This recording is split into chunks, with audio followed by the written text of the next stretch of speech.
먼저 오늘 본문부터 소개하겠습니다. 신약성경 고린도후서 제4장입니다. 고린도후서 제4장 7절 이하 10절까지 신약성경 289면입니다. 고린도후서 4장 7절 이하 10절까지 제가 읽겠습니다. 우리가 이 보배를 질그릇에 가졌으니 이는 심히 큰 능력은 하나님께 있고 우리에게 있지 아니함을 알게 하려 함이라. 우리가 사방으로 우겨쌈을 당하여도 쌓이지 아니하며 답답한 일을 당하여도 낙심하지 아니하며 박해를 받아도 버림받지 아니하며 거꾸로 뜨림을 당하여도 망하지 아니하고 우리가 항상 예수의 죽음을 몸에 짊어지면 예수의 생명이 또한 우리 몸에 나타나게 하려 함이라. 아멘. 비대면 주일 가정예배가 다시 2주 연장이 됐습니다. 죄송하고 안타깝습니다만은 일일 확진자가 10만 명 이상이나 쏟아지는 상황에서는 현장 예배를 자제하는 게 옳다고 판단을 했습니다. 물론 이 와중에도 현장 예배를 드리는 교회들이 있고 또 우리 교단 총회에서도 별다른 지침이 있었던 것은 아닙니다만은 아무튼 우리 교회는 그렇게 2주를 더 연장하고 향후 추위를 지켜본 후에 다시 후속 조치를 취하도록 하겠습니다. 모쪼록 교회 덕과 성도 여러분들의 신변의 안전을 위한 선택인 만큼 너그러우신 이해를 바라면서 이제 오늘 본문 말씀을 잠시 함께 생각해 보도록 하겠습니다. 여러분, 빙점이라는 소설 아시죠? 인간의 원죄 문제를 진지하게 다룬 일본의 여류 작가 미우라 아야코의 작품입니다. 미우라 아야코는 원래 수없이 자살을 시도했던 지독한 회의주의자였고 아주 병적인 허무주의, 염세주의자였습니다. 그런데 어느 날 병상에서 친구가 놓고 간 성경을 뒤적이다가 우연히 구약의 전도서를 보고 깜짝 놀랍니다. 거기는 처음부터 헛되고 헛되며 헛되고 헛되니 모든 것이 헛되도다 하는 허무의 노래가 나오지 않습니까? 그 말씀에 꽂힌 겁니다. 그 말씀에 큰 충격을 받습니다. 자기는 지금까지 성경을 그저 서양 사람들의 가치관이나 서양 사람들의 윤리나 도덕을 가르치는 종교 서적쯤으로 생각을 해왔는데 놀랍게도 성경이 자기가 품고 있는 절망보다 오히려 더 무섭고 더 철저한 허물을 말하고 있더라는 겁니다. 전도서는 실제 그렇지 않습니까? 해 아래 모든 것이 다 헛되고 바람을 잡는 짓이고 미친 짓이라고 합니다. 그렇습니다, 여러분. 성경은 절대 인간을 미화하거나 인간의 삶을 그럴듯하게 포장하지 않습니다. 가차없이 모든 것을 까발리고 인간 허무의 진상을 적나라하게 다 폭로합니다. 전도서는 아니지만 오늘 본문도 보십시오. 얼마나 리얼한지 모릅니다. 우리는 다 어떻게 생각합니까? 예수를 믿으면 혹 우겨쌈을 당할 일이 있어도 주님이 사전에 그런 일을 안 당하게 해주시고 답답한 일 같은 것도 주님이 미리미리 손을 쓰사 아예 그런 일이 없게 해주실 것이라고 기대하잖아요. 그러나 사실은 결코 그렇지가 않습니다. 성경은 우리 믿는 사람들도 다 사방으로 우겨쌈을 당한다고 합니다. 예수 믿는 우리에게도 절체절명의 위기가 오고 또 사면초가의 절망도 닥친다고 합니다. 답답한 일도 당하고 거꾸로 뜨림도 겪는다고 합니다. 여러분, 이거 어떻게 생각하십니까? 놀랍지 않습니까? 우리의 기대와는 너무나도 다르죠. 그러나 실망하지 마십시오. 그게 다가 아니라고 합니다. 세상이 내게 할 수 있는 것은 정확히 거기까지라고 합니다. 다시 말해서 세상이 아무리 나를 우겨싸도 주님이 나로 하여금 절대 쌓이지 않게 하신다고 합니다. 세상이 아무리 나를 답답하게 해도 성령이 나를 결코 낙심하지 않게 하시고, 세상이 아무리 나를 거꾸로 뜨리려고 해도 주님이 나를 그냥 망하도록 내버려 두시지 않는다고 합니다. 여러분, 이게 바로 그리스도인의 삶의 참 모습입니다. 믿는 사람들도 세상 사람들과 모든 걸 똑같이 다 겪고 당하지만, 그러나 그걸로 결코 망하거나 패하지는 않게 하신다는 거예요. 갈라디아서 6장 9절입니다. 우리가 선을 행하되 낙심하지 말지니 피곤하지 않으면 때가 이름에 거두리라. 제게는 늘 이 말씀도 큰 위로가 되고 힘이 됩니다. 보십시오. 그게 선한 일이고 예수를 믿는 일인데도 사이다가 튀듯이 상큼하기는커녕 늘 피곤하다고 합니다. 낙심도 된다고 합니다.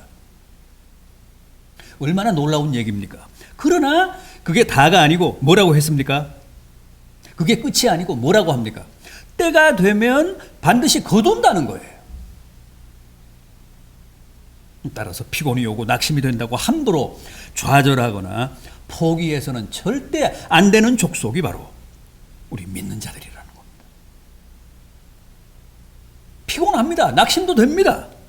그러나 때가 되면 반드시 열매를 거두옵니다. 그게 그리스도인입니다. 이사야 1장 18절입니다. 오라, 우리가 서로 변론하자.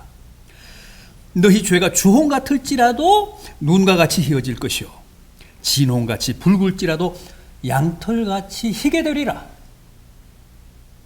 여러분, 이게 지금 불신자들이나 이방인에 대한 말씀이 아니고, 이방인에 대해서 하신 말씀이 아니고 이스라엘을 향해서 외치신 하나님의 말씀입니다. 그렇다면 보십시오. 하나님의 백성도, 예수 믿는 사람도 주홍 같은 죄를 지을 수 있다고 하잖아요. 진홍 같은 악도 범한다고 하지 않습니까? 그러나 오라고 하십니다. 따라서 누구나 이 말씀을 듣고 주님 앞에 나오면 그 모든 죄와 허물이 저 눈과 같이 양털같이 희고 깨끗해진다고 하십니다. 따라서 믿는 자인데도 불구하고 주홍 같고 진홍 같은 죄를 지었다. 그래도 절대 포기하시면 안 됩니다. 오늘 본문에 이어지는 이 고린도후서 4장 16절도 보면 이런 말씀이 나옵니다. 그러므로 우리가 낙심하지 아니하노니 우리의 겉사람은 낡아지나 우리의 속사람은 날로 새롭도다. 예수 믿는다고 안 늙습니까? 나이가 들면 누구나 어쩔 수 없습니다. 그럼에도 우리는 낙심하거나 허무에 빠지지 않습니다. 왜요? 비록 이 겉사람, 이 육신은 늙고 낡아도 우리의 속사람, 우리의 영혼은 결코 늙지 않고 나이가 들수록 오히려 더 성숙해 가기 때문입니다. 엄마 뱃속에 있던 아기가 다리 차서 세상에 나올 날이 가까워지면 하루가 다르게 부쩍부쩍 큰다고 하지 않습니까? 우리의 영혼도 그렇습니다. 주님 뵐 날이 다가오면 늙는 게 아니라 더 새로워지고 더 성숙해집니다. 죽음이 가까울수록 영혼은 더 성장합니다. 이제 곧 가서 주님을 뵈야 되니까. 따라서 우리 믿는 사람들은 육신이 늙어간다고 정서적으로 심리적으로 위축되고 서글퍼하기보다는 오히려 이제부터는 내 속사람, 내 영혼이 더욱 성장하고 성숙한다고 믿으시며 그 모든 허무감, 비애감 같은 걸 이기셔야 합니다. 저는 우리 믿는 사람들의 가장 무서운 병이 바로 좌절감이라고 생각합니다. 낙담, 자포자기. 여러분, 우리는 절대 어떤 경우에도 하나님, 아무래도 저는 아닌 것 같습니다. 저는 그냥 내버려 두시고 다른 데 가서 더 좋은 사람 찾아보십시오. 그러시면 안 됩니다. 자기에게 실망하고 자기에게 지치신 분 가운데는 실제 그런 분이 있습니다. 그런데 그건 죄입니다. 그거 가장 무서운 죄입니다. 오히려 우리는 자기가 무슨 짓을 했든 하나님, 저 절대 포기하지 않으실 거죠. 저도 제 자신에 대해 결코 체념하지 않을 겁니다. 그래야 맞습니다. 그게 정답입니다. 뻔뻔한 게 아니라 그래야 그게 진정한 신앙인입니다. 또 어떤 사람은 주님, 저 가서 성공해서 그때 다시 오겠습니다. 술 끊고 담배 끊고 도박 끊고 마약 끊고 돈 많이 벌면 그때 오겠습니다. 지금까지 지은 죄도 다 해결하고 못된 짓 한 것도 다 청산하고 다시 와서 주님 믿겠습니다. 좀 기다려 주십시오. 그러면서 보따리 싸는 사람도 저는 봤습니다. 또 어떤 사람은 이제 하나님 앞에서 솔직하자. 더 이상 하나님의 이름을 욕되게 하지 말자. 제대로 믿을 때까지 근신하자 그러면서 떠나가는 사람도 있습니다. 다 잘못된 발상입니다. 다 잘난 체 하는 것이고 굉장히 양심적인 것 같고 정직한 것 같지만 실은 다 스스로를 속이는 자들입니다. 하나님을 떠나고 신앙을 떠나서는 그 어디에서도 결코 새 출발할 수가 없습니다. 우리가 좋아하는 성경 구절 가운데 빌립보서 4장 13절이 있죠. 내게 능력 주시는 자 안에서 내가 모든 것을 할 수 있느니라. 바울이 이 말씀을 어디서 했습니까? 로마 감옥에서 했지 않습니까? 빌립보서가 옥중서신 아닙니까? 그렇다면 이건 대체 무슨 허세일까요? 아니, 지금 절망하며 모든 걸 체념해도 시원찮을 마당에 어둡고 습기 찬 지하 감방에 갇혀서 내가 모든 걸 다 할 수 있다는 큰 소리는 대체 뭡니까? 바울은 거기가 비록 감옥일지라도 자기는 지금 능력 주시는 자 안에 있기 때문에 실제 모든 걸 다 할 수 있다고 확신했습니다. 허풍이 아니라 그게 그의 진실한 믿음이었습니다. 그렇습니다. 내가 지금 어디에 있든 어떤 처지에서 뭘 하든 내게 능력 주시는 자 안에 있으면 정말 무엇이든 다 할 수 있습니다.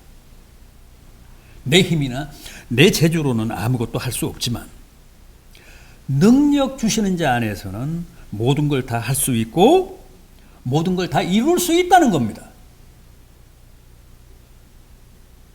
내가 아무리 못난 짓을 했을지라도 그야말로 주홍 같고 진홍 같은 죄를 범했을지라도 악착같이 주님 안에 있으면 반드시 새 출발할 수 있는 기회가 주어진다는 겁니다.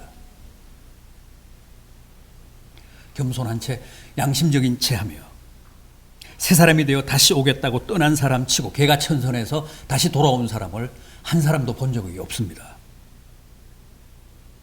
혹 그 어미가 제 악의를 잊을지라도 나는 너를 결코 잊지 않겠다고 하신 하나님 안에 있어야 누구나 허물을 이기고 낙담을 이기고 체념과 절망을 극복하고 새롭게 시작할 수가 있습니다.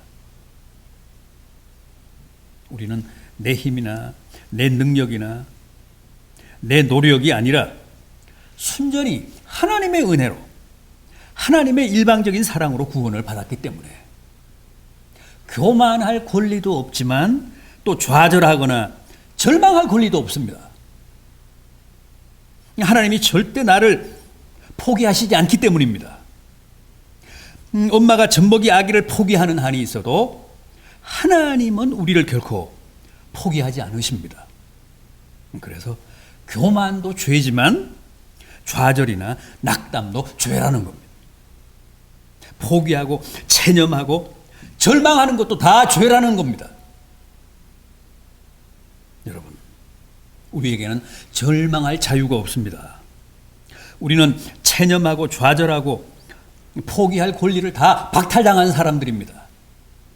우리는 오직 희망하고 기대할 자유, 용기와 소망을 가지고 담대하게 씩씩하게 하나님 앞으로 나아갈 의무밖에는 없는 사람들입니다. 천국을 상속할 하나님의 후사들이기 때문에 이제 지옥을 가고 싶어도 나는 지은 죄가 너무 많아서 양심적으로 지옥에 가는 게 맞다는 생각이 들어도 더는 지옥에 갈 수 없는 신분으로, 운명으로 그 정체성이 확정된 사람들이기 때문에 죄송하지만 천국밖에는 더 갈 데가 없는 사람들이라는 겁니다. 여러분, 어떤 경우에도 절망하지 마십시오. 땅이 꺼질 듯 낙담하지 마십시오. 지난 2007년에 이미 세상을 떠나신 제가 존경하는 목사님이 생전에 하신 간증입니다. 신앙생활을 50년 이상 하신 어떤 권사님이 93세 임종을 맞으셨는데 마지막 순간에 곁에서 기도하고 계시는 목사님의 손을 꽉 잡고는 꺼져가는 소리로 그러더라는 거예요. 목사님, 제가 정말 천국 갈 수 있을까요? 주님이 저를 모른다고 하시면 어떡하죠? 제가 지금 왜 이렇게 불안할까요? 저기 천사들이 오고 있는데 저는 왜 이렇게 천국에 대한 확신이 없을까요? 그래서 목사님이 그 권사님의 귀에 대고 큰 소리로 외치셨답니다. 권사님, 걱정하지 마십시오. 주님도 그랬습니다. 주님도 십자가에서 나의 하나님 어찌하여 나를 버리셨습니까 하며 절망하시다 돌아가셨습니다. 안심하세요. 천국 잘 가세요. 그제서야 권사님이 입가에 엷은 미소를 띠며 세상 평온한 얼굴로 운명하시더랍니다. 그 목사님 참 괜찮은 분이시잖아요. 여러분, 하나님은 정말 우리를 너무도 생각하시는 분이십니다. 우리를 위해서라면, 우리를 사랑하는 일이라면 그게 무엇이든 못하실 게 없는 분이십니다. 당신의 눈이라도 빼주실 분이십니다. 이게 제 말이 아니라 다 성경 말씀입니다. 로마서 8장 32절입니다. 자기 아들을 아끼지 아니하시고 우리 모든 사람들을 위하여 내어주시니가 어찌 그 아들과 함께 모든 것을 우리에게 주시지 아니하시겠느냐. 욥을 보십시오. 얼마나 처절합니까? 7남 3녀의 자식들이 하루아침에 한자리에서 태풍에 집이 무너져 몰살을 당합니다. 그 많던 재산이 눈 깜짝할 사이에 다 날아가 버렸습니다. 몸은 병들어 만신창이가 되잖아요. 온몸에 난 종기를 기와조각으로 긁었다고 하지 않습니까? 아내는 하나님을 저주하고 자살하라며 악을 쓰다 가출해버렸습니다. 친구라는 사람들은 그를 위로한답시고 찾아와서 계속 약만 올리며 아픈 상처에 소금만 뿌렸습니다. 그런데도 욥은 절망하지 않습니다. 내가 엄마 뱃속에서 알몸으로 나와 싸운즉 또한 알몸으로 돌아가올지라. 주시니도 여호와시요 거두어 가시는 이도 여호와시니 저는 불만 없습니다. 오직 여호와만이 찬송과 영광을 받으시옵소서. 그는 결코 하나님을 원망하지 않았습니다. 욥기 23장 10절입니다. 그가 나를 단련하신 후에 내가 순금같이 나오리라. 이게 욥의 신앙 고백입니다. 욥은 자신이 당하는 그 모든 불시험을 하나님이 자신을 더욱 순도 높은 정금으로 정련하시는 과정이라고 믿었습니다. 로마서 8장 17절입니다. 우리가 자녀이면 또한 하나님의 상속자요 그리스도와 함께한 상속자니 우리가 그와 함께 영광을 받기 위하여 고난도 함께 받아야 할 것이니라. 우리는 다 천국을 유업으로 받을 하나님의 자녀요 하나님의 상속자들입니다. 따라서 반드시 고난과 아픔을 겪어야 합니다. 왜요? 하나님은 실력도 없는 사람에게 함부로 천국을 물려주시지는 않기 때문입니다. 그러면 천국에 짓눌려서 죽습니다. 수영도 못하는 사람 허리에 금을 한 5kg 정도 달아주면 어떻게 될까요? 당장 가라앉아서 익사합니다. 마찬가지입니다. 우리도 천국의 영광을 누리려면 반드시 훈련을 받아야 합니다. 그래서 상속자로서의 실력을 갖추고 천국을 감당할 수 있는 믿음의 체질을 만들어야 합니다. 현실이 어렵다고, 고난이 혹독하다고 이걸 계속 믿어 말어 그러지 마십시오. 그건 큰 죄입니다. 하나님의 뜻, 나를 향하신 하나님의 사랑을 끝까지 의심하지 마시고 늘 절망이 아니라 희망을 보시고 불평이나 불만이나 회의가 아니라 감사와 인내로 승리하시는 복된 성도들 되시기를 진심으로 기원합니다. 기도하시겠습니다. 주님, 하나님을 믿는 저희도 얼마든지 사방으로 우겨쌈을 당할 수 있습니다. 살아가며 여러 가지 답답한 일을 당할 수도 있고 또 박해를 받을 수도 있고 거꾸로 뜨림을 겪을 수도 있습니다. 그러나 그런 것 때문에 망하는 법은 없습니다. 비록 우리가 질그릇일지라도 그 안에 하나님의 능력이라는 보배를 가졌기 때문에 절대 그냥 버림을 당하지 않고 결국은 승리한다고 하셨사오니 오늘 이 말씀이 저희에게 큰 힘이 되고 또 위로와 격려가 되게 해주시옵소서. 저희들 지금도 온갖 위협과 재앙으로부터 두려움을 느끼며 불안해하고 답답해하고 있사오니 늘 성령으로 지키시고 보다 담대하게 살아갈 수 있도록 이끌어 주시옵소서. 무엇보다 코로나19의 공포에서 하루속히 헤어날 수 있도록 은혜 베풀어 주시옵소서. 오늘도 이렇게 조촐한 주일 가정 예배를 드리며 저희의 마음과 믿음과 주님에 대한 사랑을 담아 예물을 헌상했습니다. 흠양하사 크게 복되게 하시옵소서.